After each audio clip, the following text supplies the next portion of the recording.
Go ahead. I'm Beth Kelly, and we're here in Stockholm. And I'm kind of representing Families for Safe Streets here today because we're talking with Claes Tingvall, who is a very important person in the origination of Vision Zero. In fact, he's the one who said the word zero. And zero to us and in the world of Vision Zero means no deaths and serious injuries due to traffic violence. And that's something that Families for Safe Streets is all about, because we've all lost someone in that way. And so we've kind of emerged from heartache, and we want to see zero fatalities on the streets of New York. But we've also been here talking about the livable city and having that vision, a philosophy about how urban life can look and feel. And Claes, I was wondering if you could say a little bit about that. Well, first of all, I think, as you say, with the organization you're coming from, that it's about time that the sort of, if I may call it, victims, the relatives of everything we did wrong, gets a voice in the community. It's very important we get that, and a professional voice as well in that way. But when we're talking about sort of livable city and Vision Zero, I think because Vision Zero really was about saying that no, life is not about a choice between mobility and life and health, or environment, or noise, or whatever it might be. It's really, we want it all. We don't want to kill people because we want mobility. On the other hand, of course, we want mobility for all of us. We want a safe mobility for the elderly, for children, for anyone in the community.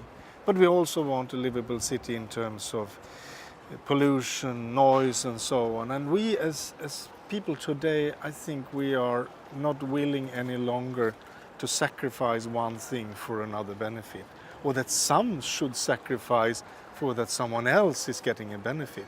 That time is over, and it's over. We make calculations of who should win, who should lose, where we should put the money. I think we are into a community that says, no, we want to be able to live in the city and have all the good life qualities that we should have as humans living anywhere in the world or in any environment. Well, I can't agree with you more, and I think one piece of livability is right here where we are standing, which is the Queen Street pedestrian boulevard, which used to be choked with cars and now goes. How long is this, Claes? Well, it's so long, so I don't think I can walk all the whole way. And it actually carries on into the old town. It goes into the old town. Last night I walked it, and I arrived at a beautiful square with a musician, and everyone was listening and enjoying sidewalk cafes, and there was a fountain, and there was a sense of community, like what we need, what we want, little children running around and feeling safe and enjoying themselves. It was about 10:30 at night. It is rare though in this country. It's the land of the midnight sun, but there was no sun at 10:30, and this was all happening. No, and it's great to see that it can happen here as well. But in December, maybe it's not. It doesn't look like this. I bet it doesn't. But still, it is an area for bicyclists and for walking, and it goes through the parliament, because that's a parliament we have just behind us here. And that's the parliament where Vision Zero began. Yeah, back in 1997. Yeah, which was a big thing because no party voted against it. And I remember the politicians saying, you can't really be against someone saying we should stay alive, all of us. It doesn't work to say no. You can't be against safety and well-being. No. And that's really what we want. Yeah, we want to true. live our lives with a sense of well-being. Yeah. So, Claes, would you share with me as a New Yorker what some of the best things are about Vision Zero here in Stockholm? What has worked the best? What has made the biggest differences? I mean, first of all, we should say we have a long way to go here as well. Maybe we are 1 or 2 years before some other cities and countries, but it's a long way to go. But I think what we did quite early in the process was to show that we as a road administration and as professionals are willing to take on the responsibility for giving people the right environment. So lowering speed down to 20 miles an hour or 30 kilometers per hour, and not only by a sign, but as changing the environment in such a way that that works, because then you automatically also get the social interaction between car drivers and pedestrians and bicyclists and so on. And then you can start using the kind of regulation where the cars needs to stop for the pedestrian crossing and things like that. And lot to do with engineering things.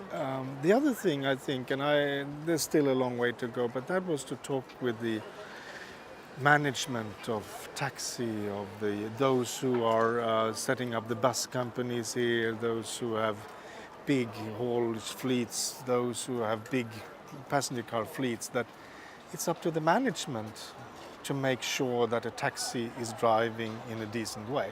I mean, even myself, I of course, if a taxi was driving very aggressive towards me, I thought about the driver in the old days. Today I think about the taxi company, the CEO behind the wheel. Who is it making sure that that kind of behavior isn't tolerated, where the safeguards are put in, that it just would never even occur to the driver of a vehicle is being employed to drive would exhibit that kind of behavior. That's right. Being given, of course, the right environment for that, given the right advice and empowerment, but also getting the right technology, for example. Making sure, because it's the CEO who takes the decision on what kind of vehicles you should buy to those kinds of different kinds of fleets. So it is moving responsibility upwards for things that should be moved upwards. I mean, of course, an individual shouldn't be driving drunk and things like that. Of course, we should never permit that. But a lot of decisions can only be taken at a higher level in the community. An individual driver cannot go out and change a street. Mm-hmm. You can't change the taxi driver. There are others who needs to do that. And of course, it's a matter of leadership.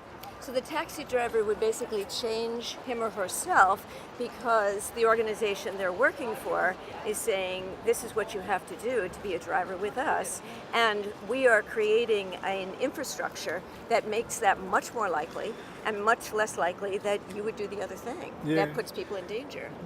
That idea we're trying to sort of take further. It takes time. Because we're so used about thinking as a driver, as an individual person. Yeah. Mm-hmm. But just we're moving in that direction. And we as a government, of course, can do a lot of things. We only today purchase taxi transports that can guarantee us that without saying anything when I walk into the taxi, that trip is done in a safe and environmentally sound way. And we don't pay for, if the driver is speeding, we don't pay to the taxi company through the contract then, because that didn't happen in this way it should do. Mm-hmm. And that is important. We sort of build mechanisms so that both the sort of the commercial part of the community as well as the one under government and so on really support safety. So what would you say to people who say, oh, that sounds like socialism. It's like you're pushing the responsibility up. It should belong to the individual. Then I say that I think we have created a better market economy than anyone else, because safety becomes a part of the market rather than enforcement and punishment and other things. That sure, they need to be there. It's important that the society says, this is illegal, you shouldn't be doing that. But in the end, it's going to be the leadership who really pick up all those norms first. And say, this is a matter of sustainability. This is how a good company works with good citizenship in the community. And of course, we should all support that.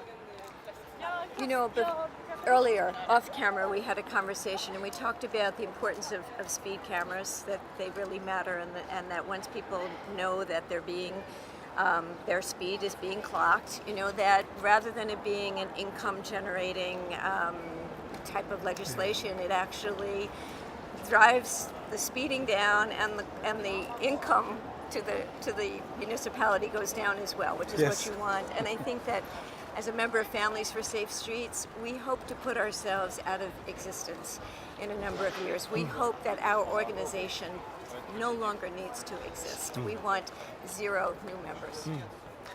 Such a wonderful idea. But it's also such a wonderful idea that an organization like that can engage into quite complex discussion about the community. And not only talk about sort of if we need a new rule or regulation, but actually talk about how does the structures of the community, how does the leadership support the aim that I think we all can share, of course, with you. And it's so good to hear you say that because it's what we're after. Okay, thank you.